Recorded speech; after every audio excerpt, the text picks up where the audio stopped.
Knowledge ഫാക്ടറിയുടെ പുതിയൊരു വീഡിയോയിലേക്ക് എല്ലാവർക്കും സ്വാഗതം. അപ്പോൾ വളരെ പ്രധാനപ്പെട്ട ഒരു അറിയിപ്പാണ് നിങ്ങളിലേക്ക് എത്തിക്കാനായിട്ടുള്ളത്.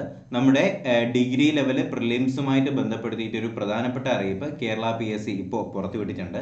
അതെന്ന് പറയുന്നത് ഡിഗ്രി പ്രിലിംസ് പരീക്ഷ നടക്കാനായിട്ട് പോവുക 3 ഘട്ടങ്ങളായിട്ടായിരിക്കും എന്നാണ് ഇപ്പോൾ കിട്ടിയിട്ടുള്ള ഏറ്റവും പുതിയ അറിയിപ്പ്. അപ്പോൾ നിങ്ങൾക്ക് ആ നോട്ടിഫിക്കേഷനിൽ കാണാനായിട്ട് കഴിയും. യൂണിവേഴ്സിറ്റി അസിസ്റ്റന്റ് കാറ്റഗറി നമ്പർ 486/2022, അതുപോലെ തന്നെ സബ് ഇൻസ്പെക്ടർ ഓഫ് പോലീസിന്റെ കാറ്റഗറി നമ്പർ 669/2022 തൊട്ട് 671/2022, ആംഡ് പോലീസ് സബ് ഇൻസ്പെക്ടർ എന്ന് പറഞ്ഞിട്ട് 672/2022 673/2022. ഇതിന്റെയൊക്കെ കൺഫർമേഷൻ കൊടുക്കേണ്ട ലാസ്റ്റ് ഡേറ്റ് ഇന്നലെ ആയിരുന്നു അല്ലേ. അതുപോലെ തന്നെ നമ്മുടെ ഫീൽഡ് ഓഫീസർ എന്ന് പറഞ്ഞിട്ട് കാറ്റഗറി നമ്പർ 321/2022 എന്നീ തസ്തികകളുടെ പൊതു പ്രാഥമിക പരീക്ഷകൾ 3 ഘട്ടങ്ങളായിട്ട് നടത്താനാണ് ബഹുമാനപ്പെട്ട കമ്മീഷൻ തീരുമാനിച്ചിരിക്കുന്നത് എന്ന് പറയുന്നുണ്ട്. അതിൽ ഡേറ്റുകൾ വളരെ വ്യക്തമായിട്ട് കൊടുത്തിട്ടുണ്ട്.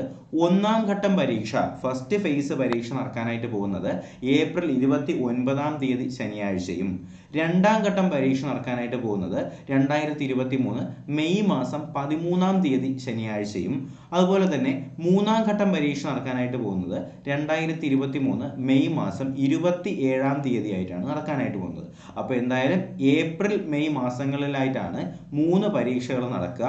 3ഉം ശനിയാഴ്ചകളിൽ തന്നെയാണ്.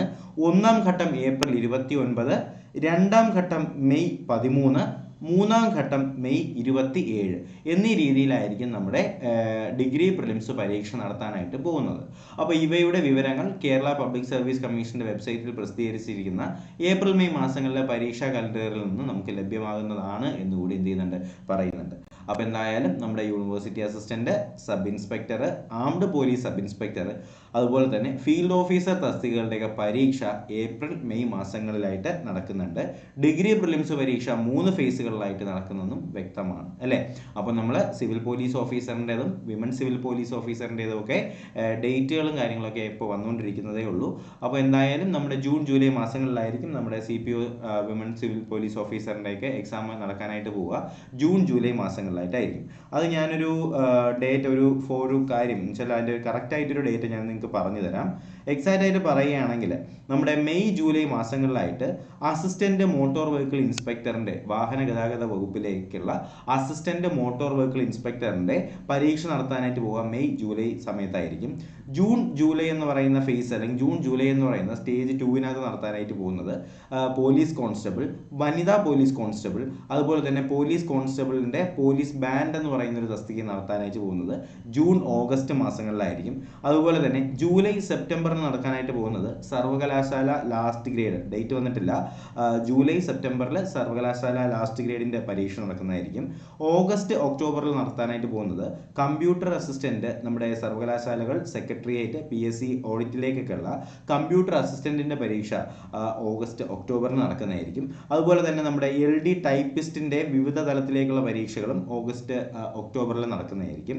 അതുപോലെ തന്നെ സെപ്റ്റംബർ നവംബർ സമയത്താകുമ്പോഴത്തേക്കും സെക്യൂരിറ്റി ഗാർഡ്, കമ്പനി ബോർഡ് കോർപ്പറേഷൻ്റെ ഒക്കെ പരീക്ഷ സെപ്റ്റംബർ നവംബറിന് നടക്കും. അതുപോലെ ഓഗസ്റ്റ് ഒക്ടോബർ ഡിസംബറിന് നടക്കാനായിട്ട് പോവുക ഓഫീസ് അറ്റൻഡന്റ്, LD ക്ലർക്കിന്റെ ഖാദി ബോർഡിന്റെ ഒക്കെ പരീക്ഷ ഒക്ടോബർ ഡിസംബർ സമയത്തായിട്ടായിരിക്കും കേരള PSC നടത്താനായിട്ട് പോകുന്നത്. അപ്പോൾ ഇത് ഞാൻ പറഞ്ഞിട്ടുണ്ടായിരുന്നു 6 തലങ്ങളായിട്ട് കേരള PSC എന്ന് വെച്ചാൽ ഇനി 2023 വരാൻ പോകുന്ന പരീക്ഷകളുടെ കണക്കുകൾ വെച്ചിട്ട് 6 ഫേസുകളായിട്ട് പരീക്ഷ നടത്തുന്നുണ്ട് എന്ന് പറയുന്നുണ്ട് അല്ലേ. അപ്പോൾ അതിനകത്ത് വരുന്ന ഏറ്റവും പ്രധാനപ്പെട്ട പരീക്ഷകളാണ് ഞാൻ ഈ 6 ഫേസായിട്ട് പറഞ്ഞിട്ടുണ്ടായിരുന്നത്. അപ്പോൾ അത് നിങ്ങൾക്ക് മനസ്സിലായെന്ന് പ്രതീക്ഷിക്കുന്നു. അതുപോലെ തന്നെ താൽക്കാലിക നിയമനവുമായിട്ട് ബന്ധപ്പെടുത്തിയിട്ട് നമ്മുടെ മനോരമ പത്രത്തിൽ ഒരു വാർത്ത വന്നിട്ടുണ്ടായിരുന്നു. അതുകൂടി നിങ്ങളൊന്ന് അറിഞ്ഞിരിക്കുക. അപ്പോൾ താൽക്കാലിക നിയമനം 11,145 പേര് മാത്രമെന്നാണ് നമ്മുടെ ബജറ്റിനകത്തുള്ള കണക്ക്. പക്ഷേ യാഥാർത്ഥ്യം എന്ന് പറയുന്നത് സർക്കാർ കണക്കിൽ 1.18 ലക്ഷം ആൾക്കാരാണ് എന്ത് ചെയ്തിട്ടുള്ളത്, താൽക്കാലിക നിയമനത്തിൽ ഇപ്രാവശ്യം ജോലിയിൽ കയറിയിട്ടുള്ളത്. അപ്പോൾ ബജറ്റ് രേഖയിൽ 11,000-ഉം സർക്കാർ കണക്കിൽ 1,18,000. ഇത് ഏത് രീതിയിലാണെന്ന് ആ ഒരു കണക്ക് പോയി നോക്കിയേ. ആ 1ന്റെ പോയിന്റിനപ്പുറം കിടക്കുന്ന 18,000 എന്ന് പറഞ്ഞ് വെച്ചിരുന്നെങ്കിൽ കൂടെ തന്നെ നമുക്കൊരു ആ ഒരു റേഷ്യോ ഇങ്ങനെ കണക്റ്റായി. ഇത് നോക്കിയാൽ 11,000-ഉം 1,18,000 എന്ത് ചെയ്തത് താൽക്കാലിക നിയമനം അല്ലേ. ഇങ്ങോട്ടാണ് കേരളത്തിൻ്റെ പോക്കെന്നും ഒക്കെ നമുക്ക് കണ്ടറിയേണ്ടിയിരിക്കുന്നു. അപ്പോൾ വാർത്തയിൽ നിന്ന് വായിച്ചു നോക്കാം നമുക്ക്. മനോരമ ലേഖകൻ എന്ന് പറഞ്ഞതിനെ കൊടുത്തിട്ടുണ്ട്. സർക്കാരിൻ്റെ വിവിധ വകുപ്പുകളിലേക്ക് നടത്തിയ താൽക്കാലിക നിയമനങ്ങൾക്ക് കണക്കായി 1,18,000 പേര്. ഇത്രയും താൽക്കാലികക്കാർ ജനുവരിയിൽ ശമ്പളം കൈപ്പറ്റിയെന്നാണ് ജീവനക്കാരുടെ ശമ്പള വിതരണ സോഫ്റ്റ്വെയർ ആയിട്ടുള്ള സ്പാർക്കിലെ കണക്ക്. അപ്പോൾ സ്പാർക്ക് എന്ന് പറയുന്നത് നമുക്കറിയാം, അവരുടെ ശമ്പളവും കാര്യങ്ങളൊക്കെ വിതരണം ചെയ്യുന്ന സ്പാർക്ക് എന്ന് പറയുന്ന ഒരു സൈറ്റ് വഴിയാണല്ലോ. അതൊന്ന് പഠിച്ചു വയ്ക്കണം, PSC ഒരു മാർക്കാണത്. സ്പാർക്ക് എന്ന് പറയുന്ന ഒരു സൈറ്റ് മുഖാന്തരമാണ് ജീവനക്കാരുടെ ശമ്പളം കൊടുക്കുന്നത്. അതേസമയം സംസ്ഥാനത്ത് 112 സർക്കാർ വകുപ്പുകളിലേക്കായിട്ട് 11,145 താൽക്കാലിക ജീവനക്കാരാണ് ഇത്തവണ ബജറ്റ് രേഖ എന്നാണ് പറയുന്നത്. അപ്പോൾ ബജറ്റ് രേഖയിൽ 11,000 പേരേ ഉള്ളൂ. സർക്കാർ കണക്കിൽ 1,80,000 1,18,000 പേരും ഉണ്ട്. അപ്പോൾ സ്പാർക്കിലെ കണക്കും ബജറ്റ് രേഖയും തമ്മിൽ ഏകദേശം 1.7 ലക്ഷത്തിൻ്റെ താൽക്കാലികക്കാരുടെ വ്യത്യാസമുണ്ട്. ഇവരൊക്കെ എങ്ങോട്ടാണ് പോകുന്നത്? ആവിയായി പോവുകയാണ് ചെയ്യുന്നത്. അപ്പോൾ നിയമനവാദങ്ങളുടെ പശ്ചാത്തലത്തിൽ ഇത്രയേറെ ആളുകൾ എത്ര പേരുടെ നിയമനം സുതാര്യമായി നടക്കുന്നെന്ന് ചോദ്യം ഉയരുന്നുണ്ട്.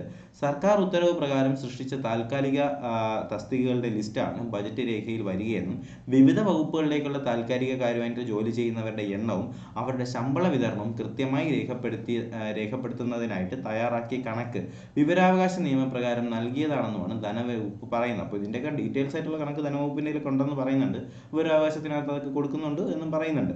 അപ്പോൾ എത്രത്തോളം ആൾക്കാരുടെ കയ്യിലേക്ക് എത്തുന്നു എന്നുള്ള കാര്യത്തിൽ ഇന്നും സംശയമാണ്. അപ്പോൾ അങ്ങനെ പറയുന്നുണ്ട്. അതുപോലെ തന്നെ നമ്മുടെ അംഗനവാടി ജീവനക്കാരടക്കം ഈ താൽക്കാലിക ജീവനക്കാരുടെ പട്ടികയിൽ വരുമെന്നും ഉദ്യോഗസ്ഥർ പറയുന്നുണ്ട്. എന്നാൽ 2017 മുതലാണ് സർക്കാർ വകുപ്പുകളിലേക്കുള്ള താൽക്കാലികക്കാരുടെ ശമ്പളം സ്പാർക്കുമായി ബന്ധപ്പെടുത്തിയത്.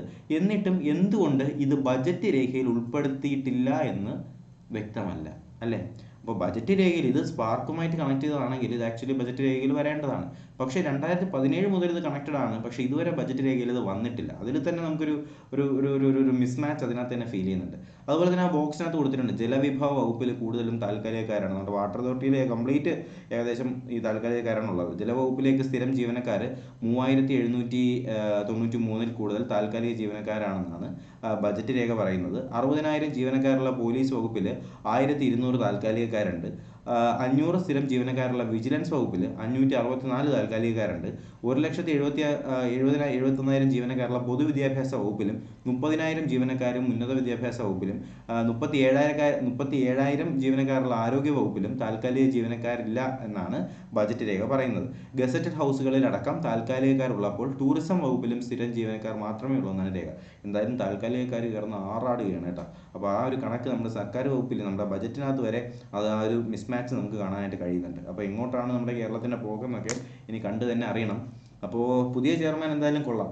പുതിയ പുള്ളിക്കാരൻ്റെ നയങ്ങളും പരിപാടികളൊക്കെ ഇതുവരെ ഒരു പ്രശ്നവുമില്ല. കുറച്ച് നല്ല മാറ്റങ്ങളൊക്കെ തന്നെയാണ് പുള്ളി വരുത്തിയിട്ടുള്ളത്. പരീക്ഷയില്ലാതെ നമ്മുടെ ഇൻ്റർവ്യൂ മാത്രം നടത്തിയിട്ട് പരീക്ഷ നടത്തുന്ന പരിപാടിയൊക്കെ ഉണ്ടായിരുന്നു, ആൾക്കാരെടുക്കുന്ന പരിപാടി ഉണ്ടായിരുന്നു. അതൊക്കെ മാറ്റിയിട്ടുണ്ട്. എന്തായാലും നല്ല കാര്യങ്ങൾ തന്നെയാണ്. ഇനിയും ഇതുപോലെ തന്നെ നല്ല മാറ്റങ്ങൾ എന്ന് പറയുന്നത് വിദ്യാർത്ഥികൾക്ക് അനുകൂലമായിട്ടുള്ള മാറ്റങ്ങളും ബാക്കിയുള്ള കാര്യങ്ങളൊക്കെ കുറച്ച് സുതാര്യമാക്കട്ടെ എന്നൊക്കെ തന്നെ പ്രതീക്ഷിക്കുകയാണ്. അപ്പോൾ എന്തായാലും നമ്മുടെ ഡിഗ്രി പ്രിലിംസ് 3 ഘട്ടമായിട്ടാണ് ഏപ്രിൽ മെയ് മാസങ്ങളായിട്ടാണ് നടക്കുക. ആ കാര്യം ഒന്ന് ഓർത്തിരിക്കുക. അപ്പോൾ എന്തായാലും പഠിച്ച് തന്നെ മുന്നോട്ട് പോവുക. നിങ്ങൾക്ക് വേണ്ടിയിട്ടുള്ള സ്പെഷ്യൽ ടോപ്പിക്ക്, ഇപ്പോൾ സബ് ഇൻസ്പെക്ടറിൻ്റെ സ്പെഷ്യൽ ടോപ്പിക്ക് കൂടി നമ്മൾ കവർ ചെയ്യാം. അപ്പോൾ അതും കൂടി നിങ്ങൾ എന്ത് ചെയ്യുക, ഇതിൻ്റെ കൂട്ടത്തിൽ തന്നെ പഠിച്ചു പോവുക. അപ്പോൾ ചെയ്യുന്നുണ്ട്, പക്ഷേ നിങ്ങൾ കാണുന്നവരുടെ എണ്ണം വളരെ കുറവാണ്. അപ്പോൾ എന്ത് ചെയ്യുക, സ്പെഷ്യൽ ടോപ്പിക്കുകൾ കണ്ട് തന്നെ മുന്നോട്ട് പോകുക കേട്ടോ. അപ്പോൾ എന്തായാലും പുതിയൊരു വീഡിയോ ക്ലാസ്സൊക്കെ ആയിട്ട് നമുക്ക് ഉടനെ തന്നെ കാണാം. അതുവരേക്കും എല്ലാവർക്കും bye bye, good bye, take care.